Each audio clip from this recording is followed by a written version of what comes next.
Olá pessoal, como vocês estão? Estamos começando um novo episódio aqui do De Salto Pod e eu espero que vocês fiquem conosco até o final desse episódio.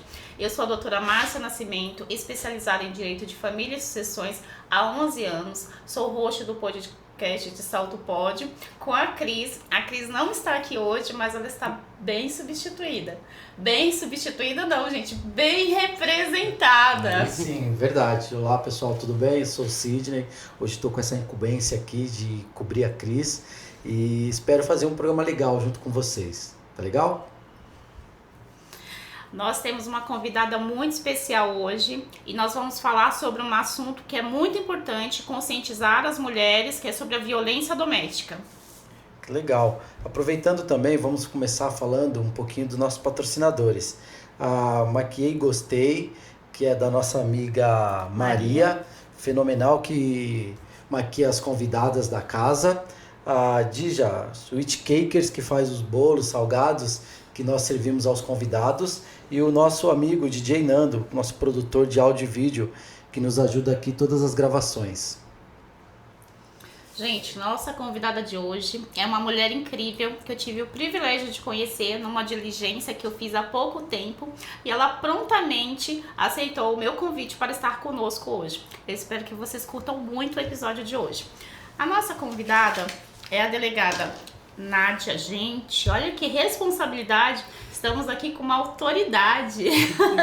Doutora. Né? Muito importante, hein, gente? Espero que a gente não saia daqui preso. Não, de forma alguma.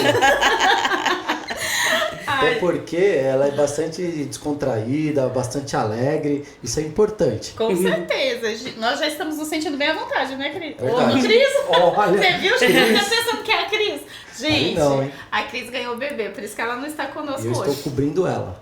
É o Sidney. A delegada... deu pra perceber, né, gente, que é o Sidney. Verdade. Tá bem claro. Tá bem claro, né, doutora? A delegada Nádia Ferreira Aluz é formada em Direito pela Universidade Presbiteriana Mackenzie, pós-graduanda ou já terminou? Pós-graduanda ainda. Pós-graduanda em Direito das Mulheres pela Faculdade Suprema. Gente, eu tô sem óculos aqui, vocês viram que eu não tô conseguindo ver direito, né?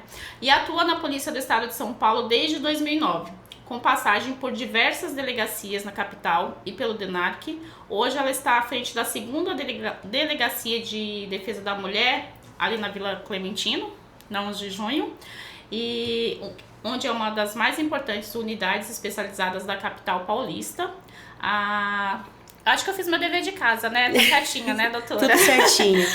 Delegada Nádia, seja muito bem-vinda ao podcast de Salto Pod. Muito obrigada, doutora Márcia, ao Sidney, pelo convite em participar aqui do De Salto Pod. Eu espero contribuir com os nossos espectadores sobre um pouquinho do nosso cotidiano de enfrentamento à violência doméstica. E é muito importante, neste mês de março, a gente relembrar isso, porque a gente está agora prestes, a gente está gravando aqui no dia 6, né? 6 de março. 6 de março, daqui a 2 dias nós temos o Dia Internacional da Mulher, que é um dia que a gente sempre celebra, a gente fala, né? O Dia da Mulher é todos os dias, mas a nossa luta, ela fica mais intensificada em alguns momentos, como agora nesse mês de março. É sempre importante a gente relembrar muito sobre as questões pautadas à violência de gênero. E eu espero contribuir com os nossos espectadores e ouvintes. É um grande prazer tê-la conosco. Gente, pode ser que esse episódio não seja disponibilizado ainda esse mês de março, porque a Cris ganhou o bebê, então nós estamos com a pauta aí um pouco complicada, mas o podcast foi gravado agora no mês das mulheres e por isso nós estamos fazendo esse episódio aqui em especial ao Dia das Mulheres. Doutora, antes de nós começarmos, normalmente nós fazemos um quadro que é a minha vida em 5 minutos. Tudo bem? Tudo jóia. Vamos lá. Eu sou a Nádia, filha da Mazé e do Reinaldo, sou daqui da capital mesmo, de São Paulo. Agora recém-completada 40 anos. Muito nova. Obrigada. Delegada de polícia há 16 anos. Não era a carreira que eu queria de início, eu queria ser diplomata. Mas eu, naquele momento de indecisão de vestibular, eu não obtive êxito em passar no vestibular para o curso de Relações Internacionais e fui para o Direito. né? Falei, bom, ali vai ter uma grade muito semelhante ao que eu vou precisar para o concurso do Rio Branco, tudo mais. Fui pro direito, beleza. Aí, quando eu tive aula de direito internacional, foi um baque. Eu tive uma professora com uma péssima didática. Nossa. Aí eu odiei direito internacional. E ao mesmo tempo, eu comecei a ter contato com algo chamado direito penal. E eu comecei, nossa, que coisa interessante isso aqui. Que legal. E aí tive aula com um professor lá no Mackenzie, Dr. Guaraci Moreira Filho, delegado de polícia, hoje aposentado, à época ele estava ativa. E eu comecei a olhar, nossa, que interessante que é a carreira de delegado de polícia. Também tenho policiais na minha família, eu tenho um tio também que é delegado, aposentado também, mas ele trabalhava numa área mais operacional à época e eu achava que era só aquilo, a polícia. E quando eu conheci a parte da investigação, falei, caramba, isso aqui é muito interessante. E comecei a pegar informações com ambos, aí eu decidi ali na faculdade que eu queria ser delegada de polícia, não queria mais ser diplomata. E, enfim, me formei na faculdade. Passei num outro concurso, eu fui escrevente da Justiça Federal por um tempo antes da minha aprovação como delegada de polícia. Estou nesse cargo há 16 anos, eu me apaixonei pela minha carreira. Depois eu fui fazer faculdade de Relações Internacionais, fiz 2 anos para perceber que não era a minha, que não tinha que ser diplomata. E que a minha missão era mesmo frente à delegacia. E há 2 anos quase estou como titular da 2ª DDM, 2ª Delegacia de Defesa da Mulher da capital. Nós somos em 9 delegacias de defesa da mulher da capital e né, tem essa incumbência tão... É um fardo pesado, mas é muito gratificante ajudar mulheres que estão em situação tão vulnerável, mulheres que não sabem por onde começar para sair do ciclo de violência. Né? Então eu me sinto brindada por essa oportunidade que eu recebi há quase 2 anos e estou aí. Muito Espero ousada. que fazendo um bom trabalho. E exige muita ousadia e coragem. Sim. Importantíssimo. Doutora, eu gostaria de saber, já começando, né? Uhum. Tão nova com o cargo de delegada e tão descontraída, como que é no dia a dia? Eu tô descontraída, acho que é porque eu voltei de férias, agora eu tô descansada. Não, e aqui a gente não tá numa situação de trabalho e tudo mais, é diferente. Não, eu tô brincando, né?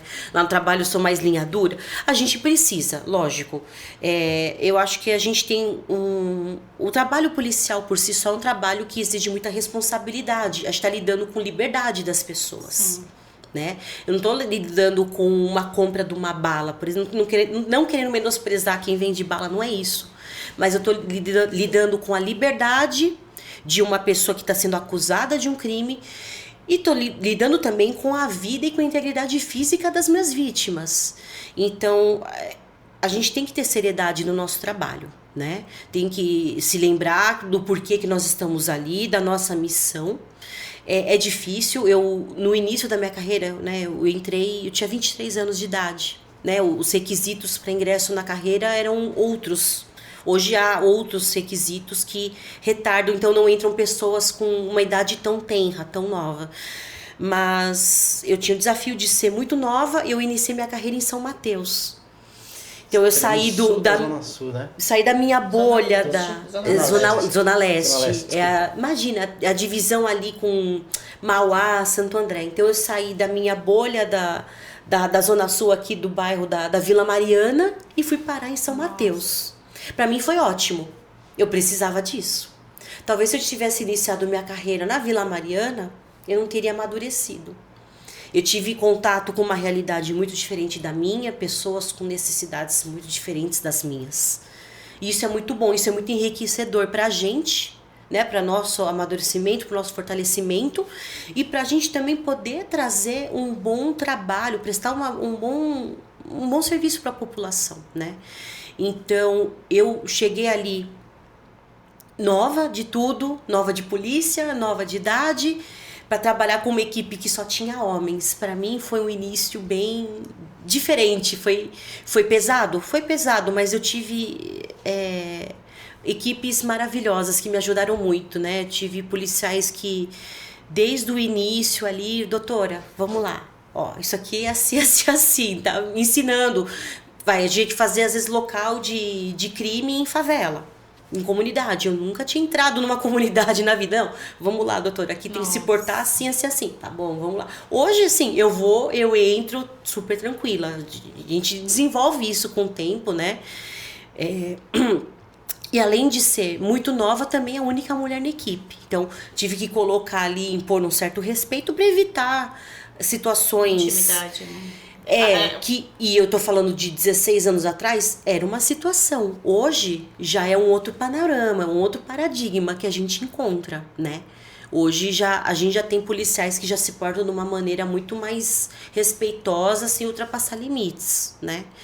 Mas eu não passei por situações assim, mas sei de colegas que passaram por N problemas, mas isso é passado. Você se lembra... Posso chamar de você? Prefere doutora? Ou senhora? Pode chamar de você, fica tranquila. Você se lembra de alguma situação que ficou muito gravada assim na sua mente? Porque normalmente alguns fatos acabam nos acompanhando e a gente não esquece, né? Que você... Diz de ocorrências em si. Olha, eu acho que a primeira vez que eu peguei um cadáver em putrefação foi pesado. A gente já tinha tido contato durante o curso de formação na academia de polícia.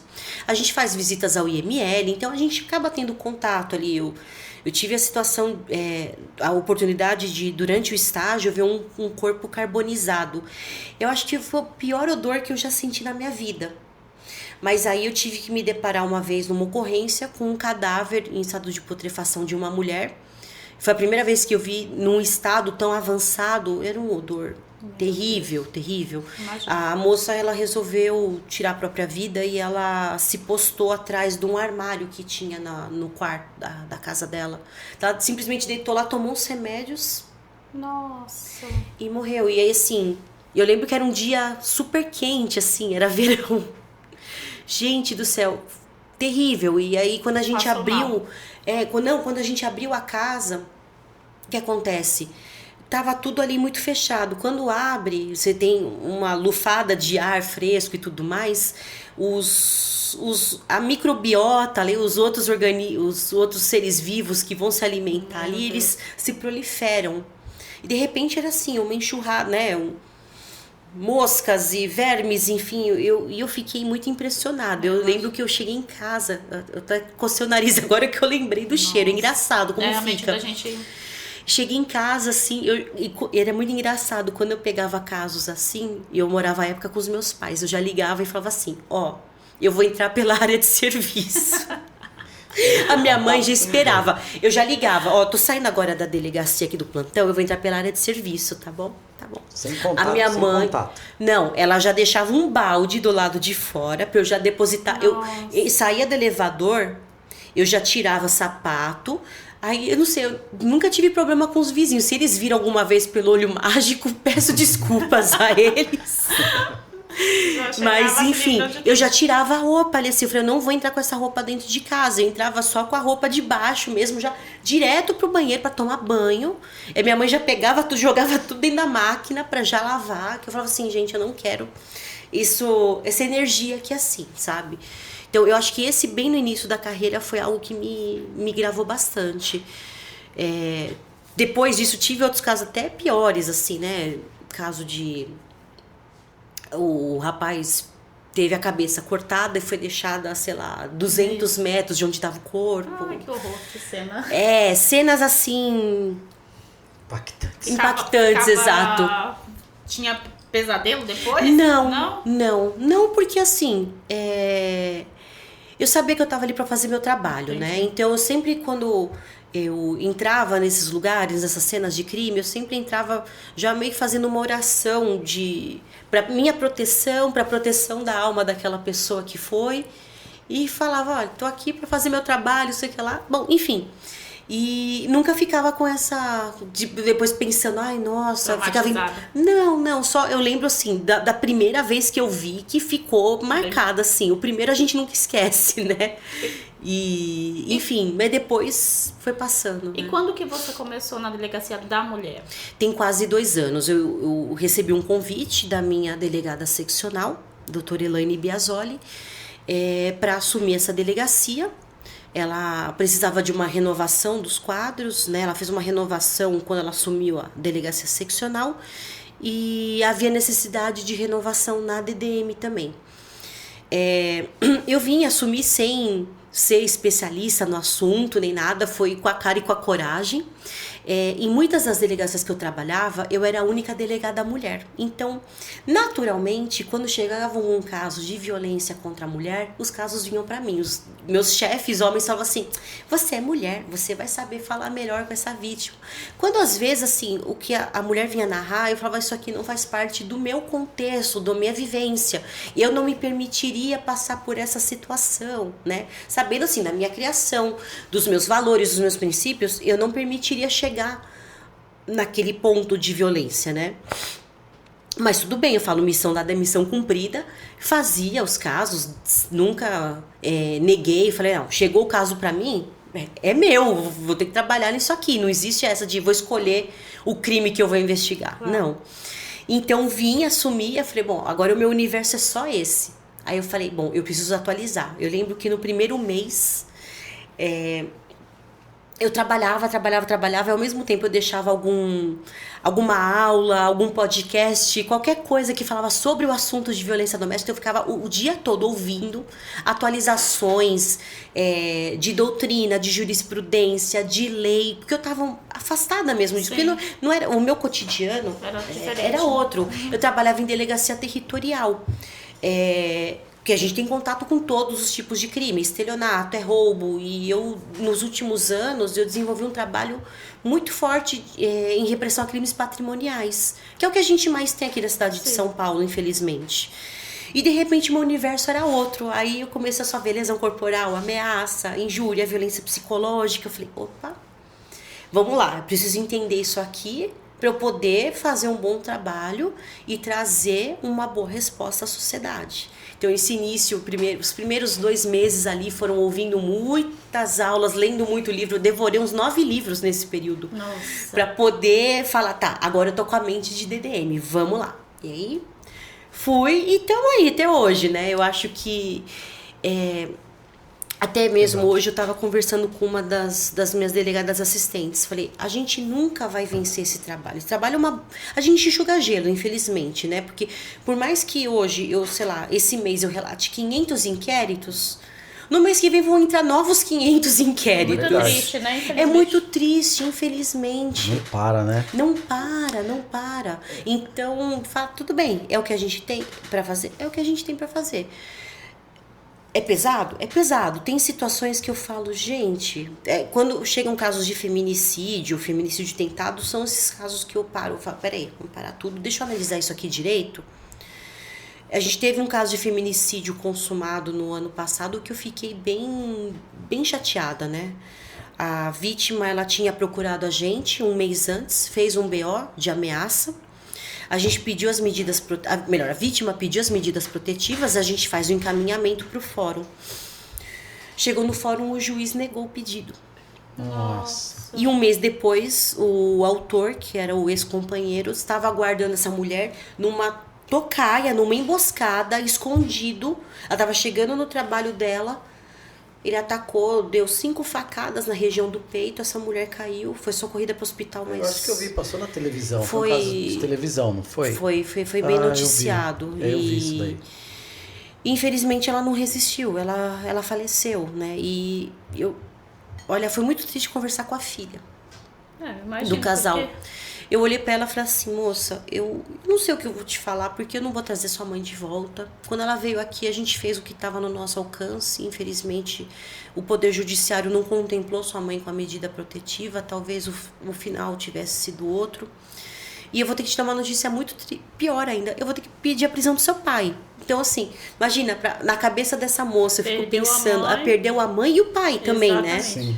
E o pai também, porque como é que ela vai olhar pra ele e falar, pai querido, te amo? Não tem como, né? E eu acho que esse foi um dos casos mais tristes. Ô, doutora, aproveitando, como que a gente consegue diferenciar violência doméstica e violência de gênero? Excelente pergunta. A violência de gênero, ela é um gênero, vamos dizer assim, do qual a violência doméstica é uma espécie. Por quê? A violência de gênero, a gente vai enquadrar formas de violência em que a gente tem como vítima a vulnerabilidade a mulher como vulnerável, pelo fato dela ser mulher. Por quê? Porque a mulher, ela tem uma forma mais reduzida de se defender, né, frente ao tamanho físico dela em relação ao homem, frente a outras questões patrimoniais, que a gente sabe, existe uma disparidade no mercado de trabalho. Dependência financeira, dependência emocional, tudo isso. Então, a mulher, ela é considerada uma pessoa vulnerável no nosso sistema jurídico. Então, a gente tem a violência de gênero, ela vai abarcar a mulher como vítima. Tirando, obviamente, situações de crimes patrimoniais, quando a gente tem um roubo não é que a mulher foi roubada porque ela é mulher, não. Porque ela estava passando ali e o ladrão viu a oportunidade. Então, situações que a gente tem a mulher como vítima pelo fato dela ser mulher, a gente tem a violência de gênero. E a gente tem, dentro desse universo, a violência doméstica, que vai abarcar situações em que a gente vai ter que ter 3 formas de vínculo entre a vítima e o agressor. O vínculo do parentesco, se há um parentesco entre essas partes. Se há a relação de coabitação, por exemplo, aquela situação que a gente tem um terreno em que o patriarca construiu várias casinhas, uma para cada filho, né?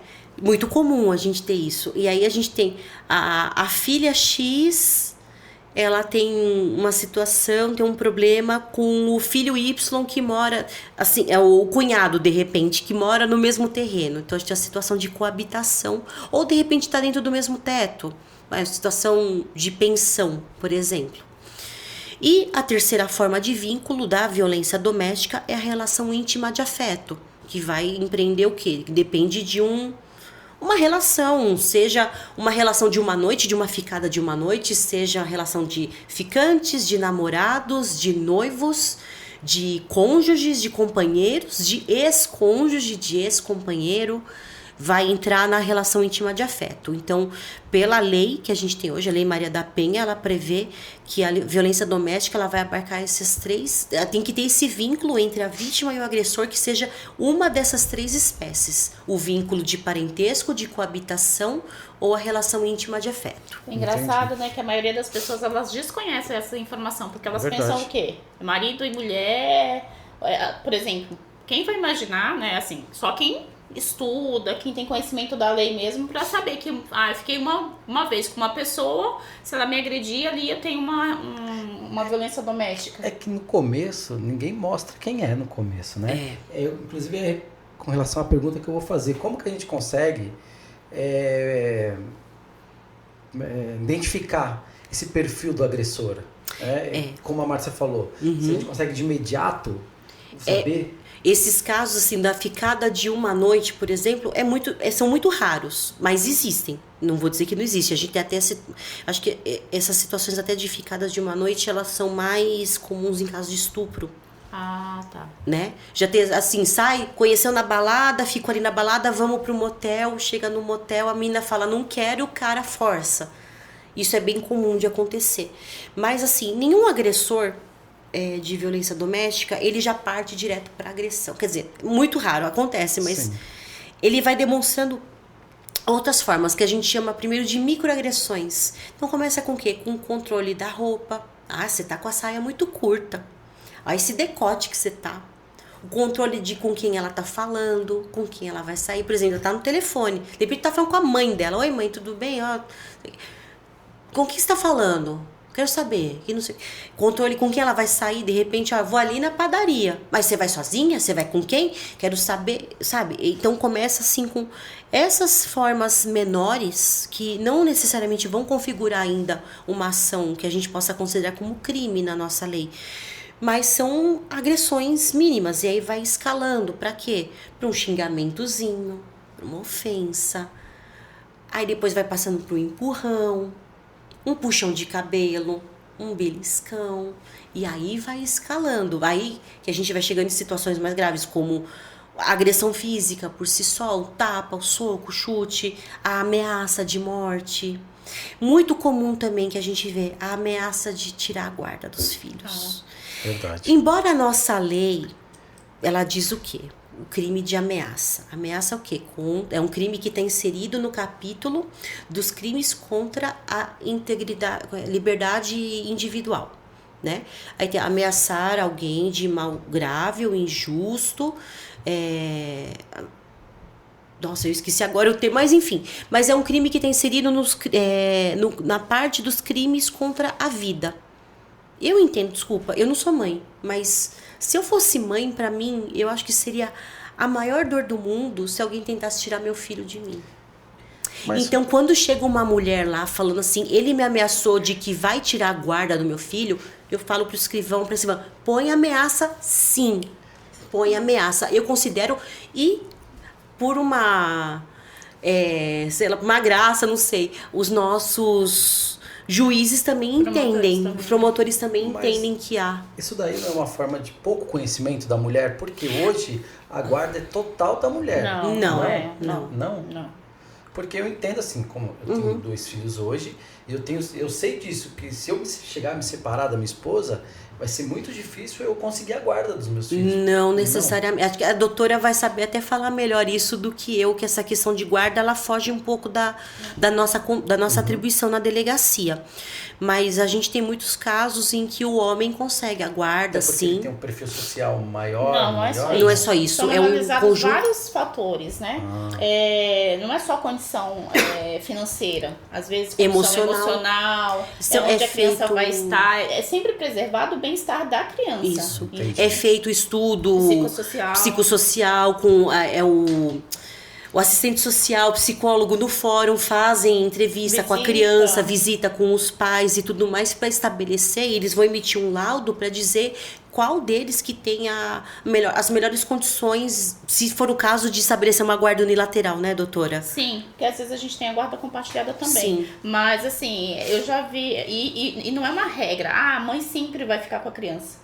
Né? Porque senão os pais não entrariam com pedido de guarda. Eu trabalho tanto para as mães como para os pais no escritório. Então eu represento os dois. E tem casos que os pais conseguem sim a guarda. É claro que é um pouco mais difícil, mas ficar comprovado ali alguma coisa que a mãe de repente tem um perfil agressivo. Tem um caso lá na delegacia, vou preservar aqui, obviamente, né, as partes, mas acho que até acabou já esse inquérito. A mãe não tinha a guarda das filhas porque ela tentou matar o pai. Nossa. Das filhas. O pai que tinha a guarda das filhas. Entendi. E a mãe, ela queria a todo custo a guarda dessas meninas. Né? Então, há casos e há casos. Então, numa situação dessa, como é que você vai deixar 2 meninas com uma mãe que tem um perfil desses? Entendi. É um risco que essas meninas estão, né? Infelizmente, são 11 anos trabalhando com direito de família. Eu vejo, às vezes, que tem algumas mães que se aproveitam por causa da pensão. Se for um valor considerável, elas querem a guarda, às vezes não por amor às crianças, às vezes é mais pelo valor financeiro também. Então assim, a gente pode entender, mulheres, não caiam nesse conto, né? Basicamente isso. Tá. Doutora, e assim, quais os sinais que a gente tem que prestar, ou a mulher prestar atenção do homem para quando ele venha com essa situação? Quais os sinais e como que ela deve agir? As red flags, as bandeiras vermelhas. Eu acho que assim, a qualquer situação em que, numa negativa da mulher, que ele se exalte, levante a voz. Um sinal que eu acho que é muito indicativo é quando o cara pega e dá um soco na parede.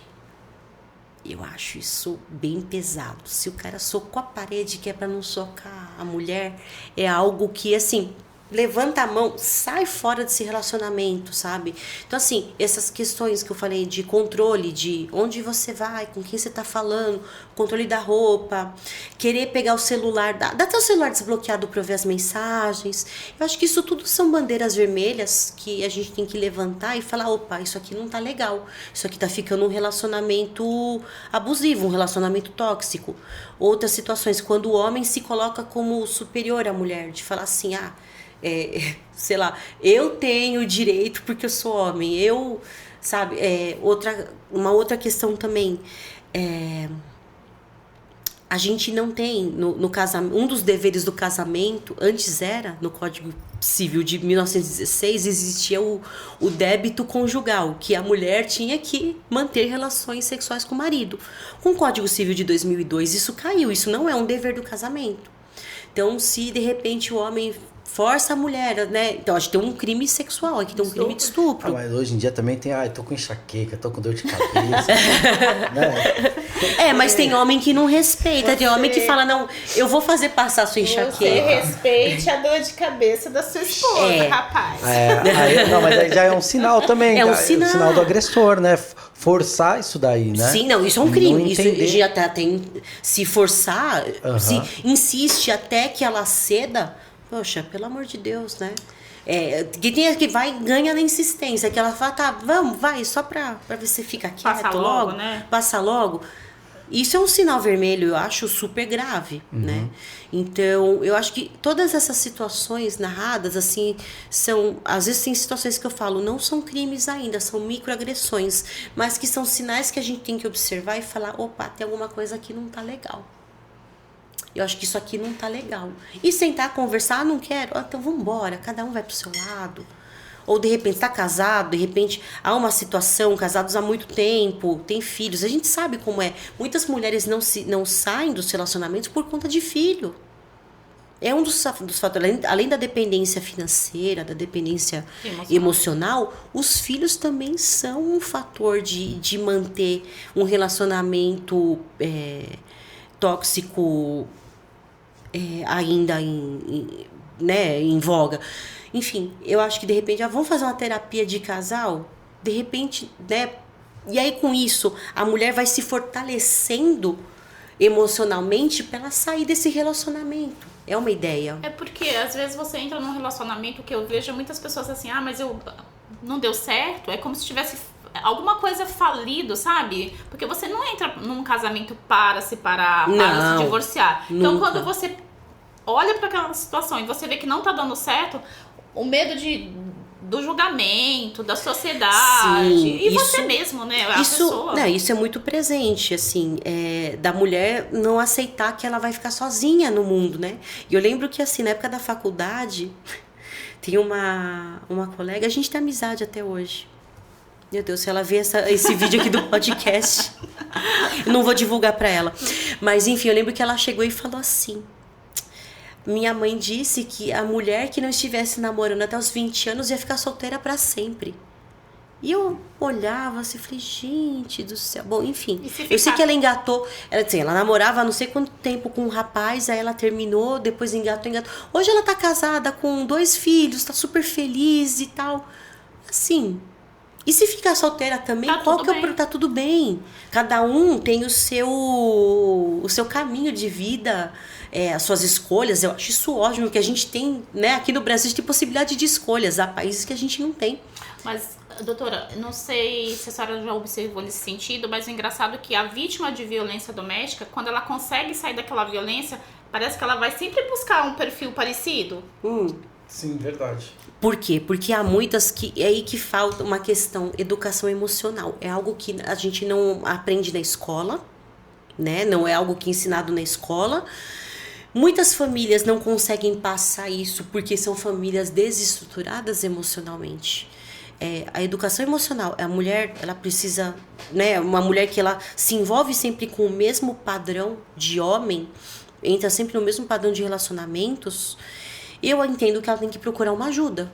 A autoestima dela às vezes é tão baixa que ela acha que assim... só merece aquilo, né? Exato. Aí assim, uma terapia ajuda, procurar a sua religião qualquer que seja ajuda e tudo mais para se fortalecer e sair de si. Mas a terapia é fundamental. E eu entendo. Entendi. Recentemente eu vi um caso, até deu na televisão. Uma moça, ela foi prestar uma denúncia na delegacia e a delegada, não sei se é o termo certo, mas desdenhou dela. Ela não fez o boletim, saiu e foi morta, foi agredida. Isso daí é comum acontecer? A delegada não ouvir, não prestar o apoio? Ultimamente há uma preocupação muito grande da Polícia Civil no geral de evitar esse tipo de comportamento, né? Eu brinco, lá na minha delegacia, se eu ouvir qualquer pessoa destratando ou vítima, eu falo, vocês estão lascados comigo, vocês vão ter que ouvir um sermão meu de 5 horas. A minha sorte é que eu tenho uma equipe lá que é nova, recém-formada, eles saíram muito recentemente da academia de polícia, então eles tiveram acesso a uma formação diferente da minha. Na época que eu entrei, não tinha formação específica para aulas específicas de violência doméstica. Hoje eles têm aulas disso, aulas de atendimento. Não tive nada disso. Eu tive foi aula de tiro, aula de mexer nos sistemas, uma simulação de plantão e acabou, né? Essa foi minha formação. Hoje não, hoje eles têm uma formação muito mais voltada para um atendimento humanizado. E eu acho isso muito positivo. Então, há uma preocupação muito grande, nossa, né, de quem está hoje à frente, principalmente das DDMs, de prestar esse atendimento acolhedor, humanizado para as vítimas. Então, é muito triste ouvir esse tipo de notícia, porque isso não é o normal. Doutora, em contrapartida, né, como estamos, de certa forma, como se fosse de lados opostos, o que eu percebo também que tem algumas pessoas que acabam utilizando da lei de forma indevida. Tem como detectar se a pessoa está falando verdade ou não? Porque tem aquele receio. Se eu não ouço, se eu não tomo uma medida, pode acontecer alguma coisa. Então, a gente tem, aqui no estado de São Paulo, a gente tem a Delegacia da Mulher Online. Desde 2020, por conta da pandemia, a Delegacia Eletrônica ela ampliou o rol de atendimento para abarcar a violência doméstica. Pela necessidade, porque as pessoas não podiam sair de casa para fazer BO, e a gente sabe que aquela convivência forçada no interior das residências com a pandemia, ela fez os casos serem notificados de uma forma maior. Não vou dizer que aumentaram os casos, não é isso. Eu acho que houve uma maior... E a gente está tendo cada vez mais notificação dos casos, porque violência doméstica sempre existiu desde que o mundo é mundo, né? E o que acontece? Com esses BOs da DDM online, é muito fácil hoje, ou da delegacia eletrônica, no geral, qualquer pessoa pegar e fazer um boletim de ocorrência. Eu posso pegar aqui agora e fazer um boletim de ocorrência de que eu perdi meu RG. Vai vir alguém da polícia para verificar? Não. Ponto. Perda de documento, beleza. Agora, DDM é complicado. Eu tenho um filtro, eu digo isso para mim, não vou dizer de outras delegacias. O que eu faço? Hoje mesmo, eu peguei lá um boletim de ocorrência eu já olhei e falei, eu li o endereço, eu já falei, eu já sei quem são as partes, eu não preciso ler o nome das partes, já são partes conhecidas na delegacia. Aí eu falei, deixa eu ver qual foi a nova queixa dela. Ela não vai mais na delegacia, ela só pega e faz cada hora um BO online. Eu tô vendo que ela quer ver ele preso a qualquer custo. E esse rapaz, por outro lado, ele só quer trabalhar para ele dar uma vida boa para a filha dele, que eu sei disso também. Sabe, então a gente fica numa dualidade que a gente fala, poxa, por um lado, caberia eu pedir a prisão dele, de tantos descumprimentos de medida protetiva. Por outro lado, o rapaz, ele só quer o bem da filha dele. Então, ele entra em contato com a ex, que é a mãe da filha, pra quê? Pra saber se a menina tá precisando de uma fralda. Nossa. Aí a mulher, o que ela faz? Faz um BO de descumprimento de protetiva, porque ele entrou em contato com ela. Nossa. Não é complicado? Não é. Se eu vou levar ferro e fogo, o que eu faço? Eu peço a prisão dele. Vai ser legal a doutora ter comunicado, falado, porque assim, vai do entendimento também, né? Exato. Tem muitos delegados ou delegadas que não vê dessa forma. Não, eu leio tudo. Eu falo, eu até demoro para ler os BOs. Eu demoro, mas por quê? Porque eu gosto de fazer esse filtro. Porque imagina, eu vou colocar um inocente na cadeia. É o que eu falei mais cedo. A gente lida com a liberdade das pessoas. É muita responsabilidade. Perdão. É muita gravidade. Então, se eu não fizer esse filtro, o que acontece? Eu vou colocar então eu vou deixar o cara preso, uma filha sem ver o pai por completo. A mãe vai continuar sem receber pensão. É complicado, Desculpa. Esses dias eu fiz uma audiência criminal e era de violência doméstica. E assim, tava muito claro que a mulher estava mentindo. A testemunha dela era a irmã dela, estava no mesmo ambiente, só que quando eu questionei, ela falou que não, que a irmã tinha chegado, mas ela simplesmente falou as mesmas palavras. Não tem como você reproduzir a fala de uma pessoa se você não estiver ouvindo, a não ser que seja um texto decorado. Sim. Né? Mas assim, tava muito evidente. E o que aconteceu? Ela sofreu uma violência doméstica, diz ela que ele agrediu... Quer que mexe no ar? Não, pode deixar. Diz que ele agrediu ela e tal, contou lá os fatos, só que depois ela foi e retirou, que é muito comum também, de ir lá e pedir pra retirar a medida protetiva. Retirou e depois ele largou ela e ficou com uma outra moça. Aí ela pediu pra poder colocar. Então tava muito evidente ali o quê? Um caso de ciúmes. Sim. Não estou questionando que não aconteceu da primeira vez, mas significa que ela foi motivada por ciúmes. Então eu fiquei assim, olhando, fui indignada. Ele foi condenado e tal, mas assim, você vê que muitas pessoas, elas agem motivadas por algum sentimento, ou de vingança, ou de ciúmes, utiliza a criança como uma moeda de troca. A busca da pensão também é muito... A gente vê essa motivação muito, infelizmente, assim... tem casos que eu leio e falo assim, estou me sentindo usada, né? Eu brinco assim, poxa, estão me usando de novo. Mas assim, tudo bem. Não, tudo bem em termos, mas eu falo, tá, é o nosso papel. Sim. Vamos apurar? Você tá trazendo isso aqui? E assim, é sempre assim. Veio fazer o BO presencialmente, você tá pedindo medida protetiva, você quer processar? Isso aqui vai ter andamento, isso aqui a gente vai chamar aqui. E não é para ele tomar um susto ou tomar uma bronca nossa, que o nosso papel não é esse. Nosso papel é ouvi-lo sobre a acusação que ele está sofrendo. Isso aqui, se o promotor terminou tudo isso aqui, a gente, né, o papel do delegado de polícia, quando a gente termina a nossa apuração do todo, né, de todas as provas, ouve as pessoas, colhe, junta os laudos, enfim, provas, prints, o que quer que seja, a gente faz um relatório final e encaminha isso. O promotor vai ler e ele pode fazer 3 coisas. O promotor pode pedir diligências complementares, então volta pra gente fazer novas diligências. Ele pode pedir o arquivamento ou pode oferecer a denúncia, que vai iniciar o processo criminal. E aí, iniciou o processo criminal, o juiz recebe a denúncia, o que tem um processo? Então, as provas vão ser todas repetidas em juízo. Então, a mulher vai ter que ir lá de novo em juízo falar. O homem também, as testemunhas, tudo vai ter que ser feito de novo. Então, a gente explica, olha, tudo bem, você tá vindo procurar, você veio registrar, beleza, mas tem consequências. Não é porque você falou, a sua palavra tem validade e presunção de 100% de veracidade. A gente vai fazer, tá bom, você tá dizendo que ele te mandou mensagem te ameaçando? Cadê as mensagens? Me apresenta.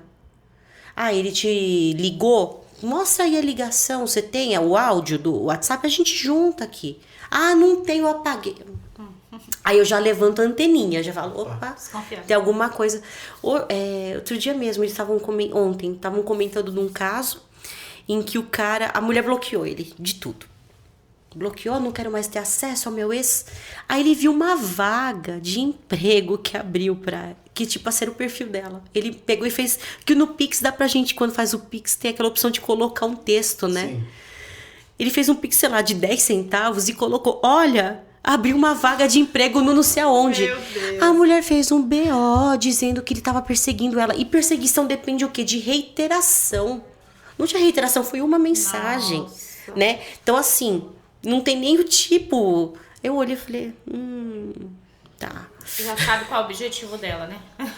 Nossa. Doutora, e queria saber assim, com relação às medidas protetivas, quais são, como a mulher pode entender melhor ela, o que ela deve fazer com relação às medidas protetivas? Maravilha.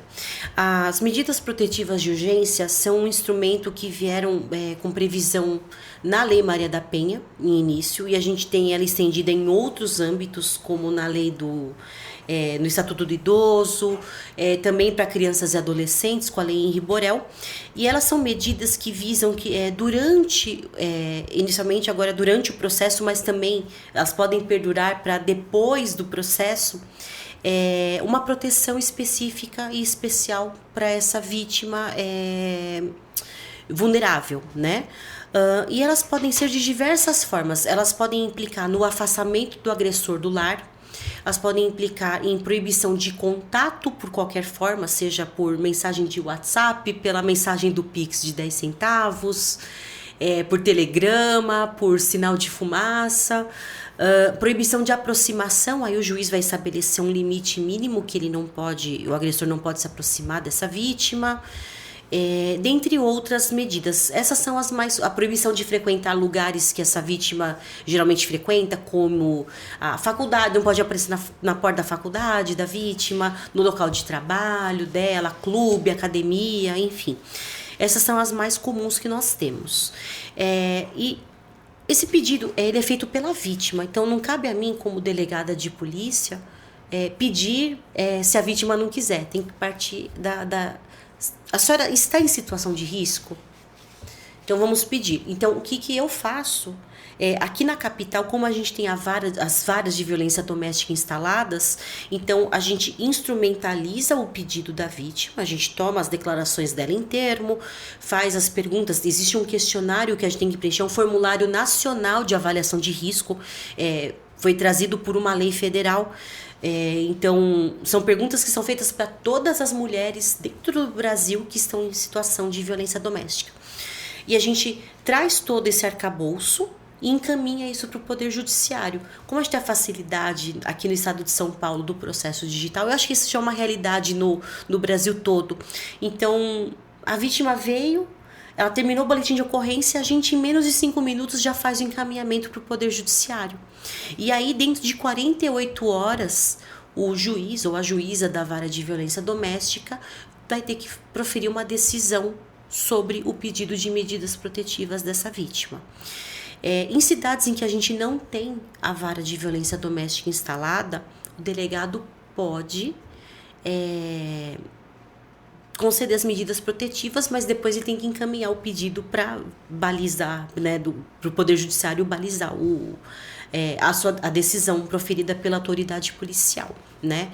E é um expediente que eu acho que é muito necessário, mas a gente também vê uma utilização muito feia em alguns casos. Feia por quê? Porque tem mulher que ela utiliza o expediente da medida protetiva para ela querer forçar o agressor a alguma coisa assim, se você me pagar a pensão, eu tiro a protetiva, por exemplo. Tem casos, não são todos. E o que acontece? O que eu vejo, tá? Eu, Nádia, entendo.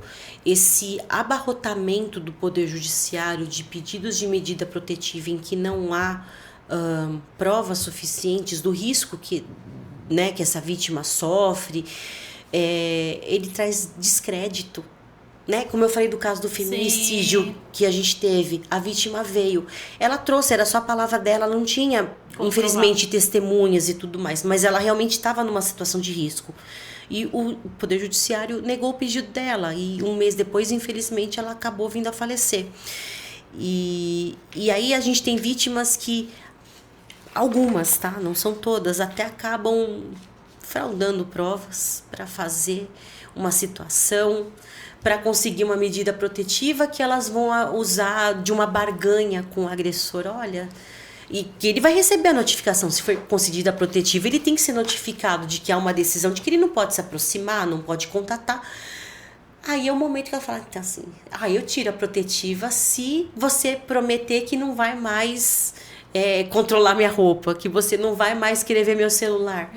Então a gente tem infelizmente, algumas mulheres, eu digo, não são todas, há muitas mulheres que precisam realmente. Então eu acho que é um expediente muito válido, muito útil e necessário. A nossa lei, a Lei Maria da Penha, ela é uma das leis mais avançadas no mundo todo no combate à violência contra a mulher. E eu acho fenomenal, né? O Brasil, eu acho que é importante a gente lembrar, o Brasil, o Estado, né, brasileiro foi condenado pela Corte Internacional de Direitos Humanos a criação de uma lei que protegesse as mulheres por conta do caso da Maria da Penha, que aconteceu ali na década de 80, que essa mulher foi vítima duas vezes de tentativa de homicídio, né? Na época não existia o crime de feminicídio. pelo seu, então, companheiro, esposo, enfim. E por conta de uma série de erros processuais, erros de investigação também, erros de perícia, esse homem ficou sem punição por muito tempo. E ela lutou e conseguiu. Ela lutou e conseguiu trazer esse caso a uma corte internacional que então falou, Brasil, ou vocês criam uma lei assim, ou vai ter uma série de sanções para vocês. Brasil. E aí a gente teve essa lei promulgada em 2006, é uma lei muito bonita, eu acho ela bonita mesmo, sim.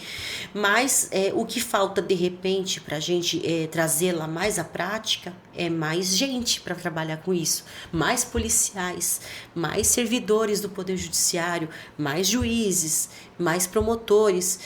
Apenas 11% das cidades do Brasil possuem delegacia de defesa da mulher. Nossa, muito pouco.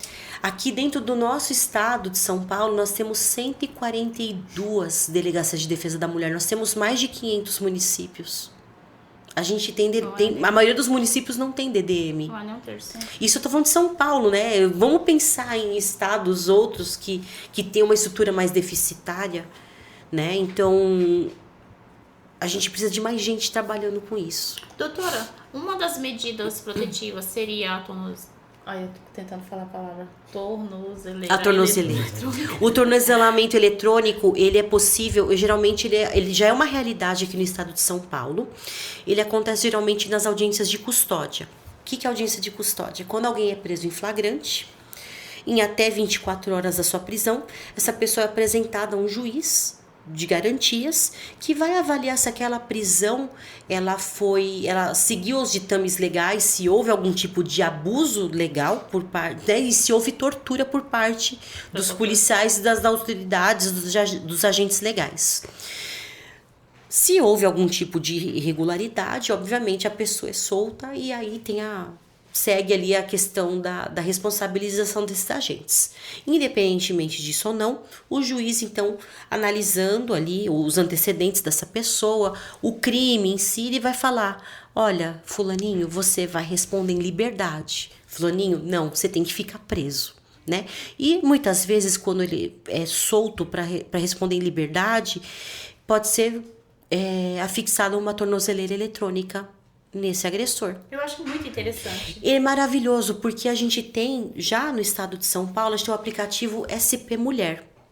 Vou até falar aqui para a câmera. O SP Mulher é o aplicativo do governo do estado de São Paulo, em que a gente tem a possibilidade de acionamento do botão do pânico para a vítima de violência doméstica. Se ela está numa situação de risco, ela vai acionar, a polícia militar vai ser acionada para atender essa ocorrência com maior celeridade.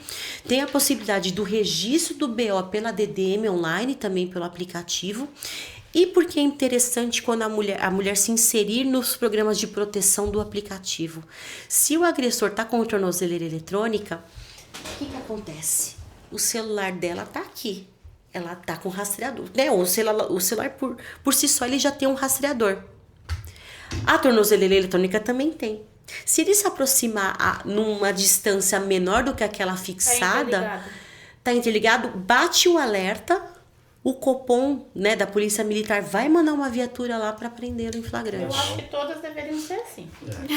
Que precisa do quê? De investimento, precisa comprar mais tornozeleiras, mas a gente sabe que já é uma realidade, a nossa Secretaria de Segurança Pública já está na aquisição, se é que já não terminou, enfim, está no processo licitatório para adquirir mais tornozeleiras eletrônicas, que eu acho que o projeto piloto começou com 1.000 emprestadas da Secretaria da Administração Penitenciária, mas é interessante que a própria SSP tenha suas tornozeleiras eletrônicas para essa finalidade. Sim, porque o fato de você expedir uma medida protetiva de não aproximar-se da vítima não significa que ela não vai se aproximar e fazer o que ela quer.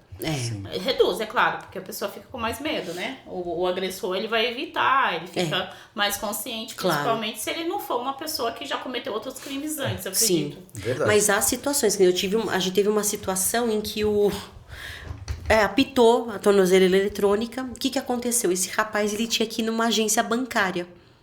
Ele precisava resolver um problema no banco. E falaram, olha, não, você tem que ir na sua agência, onde você tem a conta. E a agência ficava numa distância perto da vítima. A vítima não sabia, ela tava aleatória e de repente apitou. Justamente por conta do georreferenciamento eletrônico, apitou a tornozeleira eletrônica. A PM foi prender o cara dentro do banco. Ele, cara, não, eu vim aqui ó, por causa disso. Não, foi bom porque assim, olha, eu não sei, até a providência aí pro rapaz aí dos céus, não sei. Ele tinha o protocolo da outra agência, ó, você precisa ir à sua agência. E aí, assim, chegou lá o bancário, não sei o que, não, ele veio aqui pra resolver isso aqui, tá bom, enfim.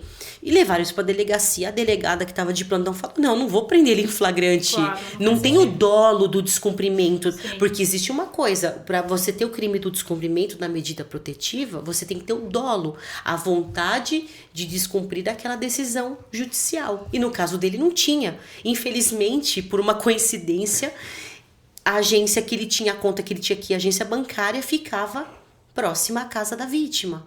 E a vítima estava naquele momento na casa, mas a vítima nem tinha ciência e conhecimento de que ele estava na agência bancária.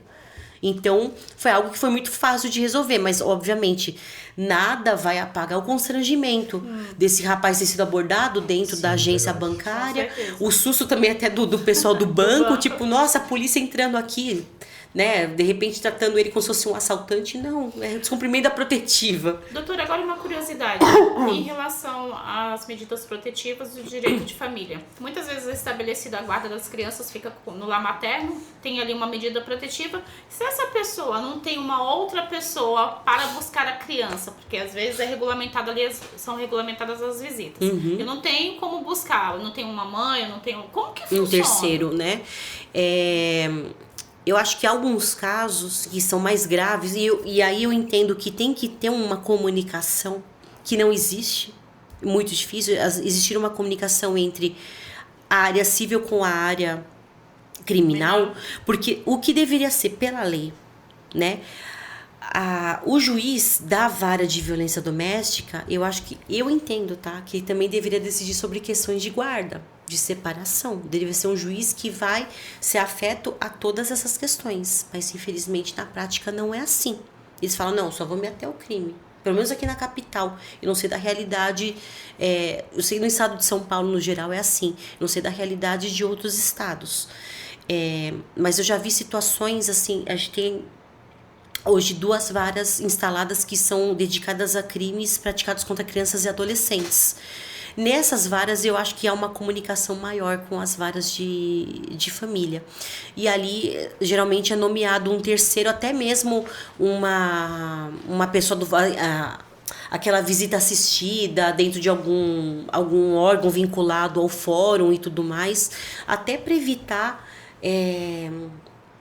essa saída desacompanhada do agressor com as crianças, para evitar até um mal para essas crianças, né? Dependendo, porque é que, assim, muitas vezes assim, o que a gente tem é a violência física ou verbal, enfim, ela tá atingindo só a mulher. Mas as crianças, elas são vítimas reflexas, são vítimas indiretas. Podem ser estendidas essas medidas protetivas? Pode. Em muitos casos a gente faz expressamente, se a vítima pede dessa forma, a gente pede expressamente para que sejam indicadas que as medidas protetivas são para a vítima fulana de tal, né, a mãe, e também estendidas aos filhos, ciclano, beltrano, e coloca as idades, justamente porque eu entendo, né, que as crianças também estão em situação de risco, né? Então, existe essa possibilidade, sim. Entendi. Vamos falar novamente dos patrocinadores, né? Não podemos esquecer deles. Da Maria, Maquiei Gostei. Tem a Dija Sweet Cakes, né? Que faz os bolos para os nossos convidados. Ó, tô falando nossos convidados, hein? Como se eu fosse firme aqui, né? Claro que é. Nando, que é o nosso sonoplasta aí, se você quer fazer um som na sua casa, um evento, tem aqui @Nando, é isso mesmo? DJ Nando, né? @DJ Nando, pode entrar em contato aí que ele leva o som todinho pra sua festa. Só não pode ser na quinta-feira, que quinta-feira ele fica... Agora, Quinta-noite não pode. Quinta-feira à noite não pode. Doutora, eu entendo, não sei se eu tô errado ou certo, mas no meu ver, falta muita divulgação nesses casos, né? Eu acho que o governo de São Paulo, ou quem for, deveria fazer mais barulho com relação a isso. Por quê? Só se fala num caso desse quando existe um fato consumado. Eu entendo que, de alguma outra forma, poderia ser feito propaganda, divulgação, porque pessoas menos favorecidas não entendem isso. Há uma preocupação do governo atual de divulgar mais, né? Existe hoje a Secretaria de Políticas para as Mulheres, que também faz um trabalho fenomenal, um trabalho fenomenal de promover a autoestima das mulheres. Empreendedorismo feminino também é muito incentivado nessa atual gestão governamental. Mas o que eu vejo é o quê? Às vezes, o que a gente se prende, né? Eu falo isso do mundo do direito, a doutora também. Então, a gente estuda o que é aquela linguagem formal, o que e é uma preocupação minha no momento que eu tô falando com a vítima.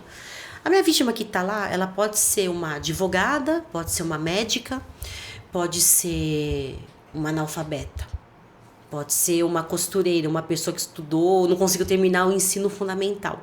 A minha preocupação sempre é com ajustar o meu discurso para minha ouvinte. Então, uma das coisas que a gente sempre fala, eu sempre comento isso com a minha equipe, falo, vocês estão atendendo a vítima? Antes de você falar assim, a senhora quer representar criminalmente contra o seu agressor? Não, você não vai falar isso, você vai perguntar se ela quer dar andamento. Porque não adianta falar quer representar criminalmente. Se não for uma mulher formada em direito, ela não sabe o que é representar criminalmente, não é, doutora? Exatamente. Eu tenho que falar o português claro do que é. Dá andamento. Aí eu explico, dá andamento assim, vai iniciar um processo contra ele vai ser chamado, as testemunhas vão ser chamadas, e eu já explico. O ser chamado aqui não é para ele tomar susto, não é para tomar sermão, é para ele se explicar sobre o que aconteceu. Né? E isso aqui vai gerar uma consequência lá na frente. Sempre falando, se o promotor entender que tem indícios do crime e que tem como ligar esse crime a essa pessoa, ele vai oferecer a denúncia. E o negócio vai ser grave, vai ser pesado. Aí elas param, pensam. Eu posso pensar? Pode. Pode pensar que é complicado, né? Porque muitas vezes ela volta atrás. Me recordei agora. Sim, mas nem é na minha intenção de tirar essa. De fazer a mulher pensar. É só se ela lembrar, conscientizar de que há consequências, não é? Fez o BO, virou um pedaço de papel que tá tudo certo. Né? Tem muitas que falam, eu só quero deixar registrado, eu não quero. Tem umas que já chegam assim com esse pensamento. Eu não quero pedir medida protetiva, eu só quero deixar registrado o que aconteceu. Eu vou pensar ainda se eu vou dar andamento. Porque às vezes ela pensa assim, não, eu vou deixar aqui, que se acontecer alguma coisa mais grave amanhã, aí eu volto aqui. E a gente sempre deixa isso claro, você tem 6 meses a partir, né, alguns crimes eles comportam essa questão da representação, outros não. Se a vítima chega lá dizendo que ela foi agredida fisicamente ou ameaçada, a ameaça hoje também é um crime de ação pública incondicionada. Significa o quê? A vítima veio, registrou, eu tenho que estar no inquérito policial. Então, tem muitas que falam assim, eu só quero deixar registrado, mas eu não quero que chame ele. Eu falo, não, mas não dá. Não é assim que funciona. Não é assim que funciona. Eu adoraria que não tivesse que chamar, que seria um inquérito a menos pra mim. Mas eu tenho que chamar, eu tenho que instaurar. E se eu não fizer isso, quem entra em complicação sou eu. Quem comete o crime sou eu. Esses dias eu fiz fui contratada para fazer uma defesa no processo de dissolução de união estável. Estava ali sendo discutida a dissolução da união estável, partilha de bens, guarda da criança. Ok, o processo estava em andamento já faz uns 3 meses, de repente meu cliente entra em contato comigo, doutora, nós voltamos. Ok, voltaram, é um direito deles. Voltaram, pode pedir para que o juiz, que nós queremos a desistência da ação? Fui lá, protocolei, fiz uma petição junto com outro advogado. De repente ele me manda mensagem. Então. Ai, doutora, eu recebi aqui, tem um processo criminal. Eu falei assim, então uma coisa é a área da família, outra coisa é a área criminal. Se o Ministério Público fez a denúncia, você vai ter que responder. E ele não acreditou que aquilo seguiria em frente. Gente, nós estamos chegando ao final. Eu sei que nós gostaríamos de ficar aqui 3, 4 horas com a doutora Nádia, que foi um prazer, né? Sim, verdade. Muito gente, bom. deixa eu só fazer uma correção aqui. Se o meu professor de oratório ouviu falando né, ele vai... Vai me matar, mas como Né? a gente tem vício de linguagem, Né? não é, Sidney? Certo? Então, o Sidney, ele está aqui substituindo a Cris. Não sei se você assistiu o episódio desde o início. A doutora Nádia, ela é delegada de polícia. E eu tenho certeza que ela já aceitou aqui, falou que vai voltar a fazer mais, porque precisa conscientizar esse povo, essas mulheres. Então vamos colocar aí o episódio. Hoje vai ser o episódio 1, né? Não é, Sidney? Episódio 1, 2, 3. A gente vai fazer com o Sidney, né? Os episódios com a doutora Nádia. Só pra Tá contratado só pra esse. Tá. O freelance só pra... Só com ela. Porque ele ficou tão empolgado e ele tá aqui se roendo porque Então, eu quero até fazer uma última pergunta. porque o tempo está finalizando e ele tá doido. Muitas dúvidas. Não, na verdade, assim, a última, só pra gente encerrar. Recentemente, não faz muito tempo, eu vi que uma delegada fez uma denúncia contra o esposo dela. Não sei se a doutora chegou a... Houve até um caso no Rio de Janeiro de uma delegada que acabou sendo morta pelo companheiro. Uhum. Uma delegada que trabalhava numa delegacia de defesa Então, da assim, mulher. Não tem Ninguém nível está social, ninguém está Não. apto a não ter esse fato, né? A vítima da violência doméstica, ela não tem cara. Pode ser, como eu falo, pode ser uma advogada, pode ser uma costureira. E nem o agressor. O agressor também pode ser um advogado, pode ser um juiz, um médico, como também pode ser um morador de área livre. Sim. Não tem cara o agressor e nem a vítima. Não dá para identificar um perfil, para falar assim, o perfil do agressor é dessa forma. Não. O que a gente tem eu sempre falo para as vítimas, o que elas têm que identificar são os sinais, né? No menor sinal de uma violência, né, de uma agressão, de um comportamento agressivo, levanta a mão. Peraí, eu acho que eu não tenho que ficar nesse relacionamento e procura ajuda. Pode ser a polícia, a gente está à disposição. Pode ser a terapia, que eu também acho que ajuda. Muito para a mulher entender o padrão de comportamento, de relacionamento dela e mudar isso. É muito importante também ter uma rede de apoio, amigos, a família, para ajudá-la, para ampará-la. Nós não falamos nesse episódio, mas tem várias coisas em relação à rede de apoio. Sim. Fica pro próximo, a gente. Fica para o próximo. Legal. Fica um spoiler para o próximo episódio. Um gostinho. Da minha parte, eu quero agradecer muito a doutora Nádia. Gostei muito. Um imprevisto aqui, né? De repente eu apareci aqui, mas foi muito legal, muito bom. Você que nos assiste, muito obrigado. E até a próxima. Imprevisto? Como que foi esse imprevisto mesmo? Eu estava sentada ali. Foi chamado, sim. Estava sentada ali, tentando fazer alguma coisa ali. Obrigada, Sidney, pela ajuda, pela participação. Foi muito bom. Conta comigo. Contar com você. Obrigada, doutora, por ter aceito o nosso convite. Foi um prazer recebê-la. Obrigada. Por mais que o assunto seja muito sério, mas foi uma conversa bem descontraída. Bem leve. Bem leve. A gente tenta trazer a leveza porque a gente sabe que o assunto é pesado, né? Queria agradecer mais uma vez a doutora Márcia pelo convite, ao Sidney também pela participação aqui. Para quem quiser, se eu puder fazer um merchanzinho. Claro que pode. Para quem quiser saber um pouco mais, eu tenho um perfil do Instagram, eu devia postar um pouquinho mais ali, eu não posto tanto. Mas de vez em quando eu solto algumas questões ali relacionadas aos direitos das mulheres. É Delegada Nádia no Instagram, tudo junto. Delegada Nádia, vai estar lá o meu perfil. Coloco lá algumas coisinhas de vez em quando. Vai lá, procura, a gente tá lá para bater um papo. Fiquem à vontade e obrigada a vocês pela audiência aqui. Siga a doutora, siga os nossos patrocinadores, sigam também as nossas redes sociais, se inscreva no nosso canal no YouTube. É muito importante que você esteja inscrito para que você possa acompanhar os próximos episódios. E temos uma novidade para quem não sabe, o De Salto Pode está passando numa emissora de TV no Rio Grande do Sul. Então nós passamos no Rio Grande do Sul terças e quintas, terças-feiras às 9h30 da manhã e quinta-feira às 21 horas. E também temos os nossos episódios que são gravados.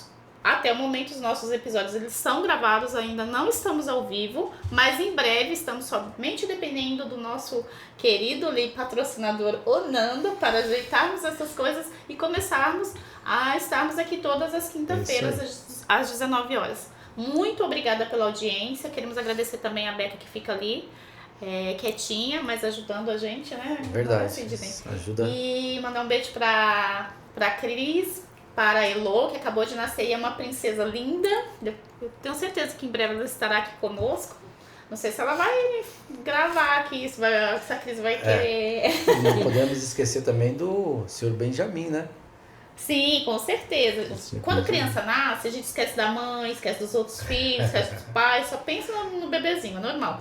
Muito obrigada pela audiência de vocês e se inscrevam no nosso canal. Até a próxima. Mais. Obrigado. Tchau, tchau.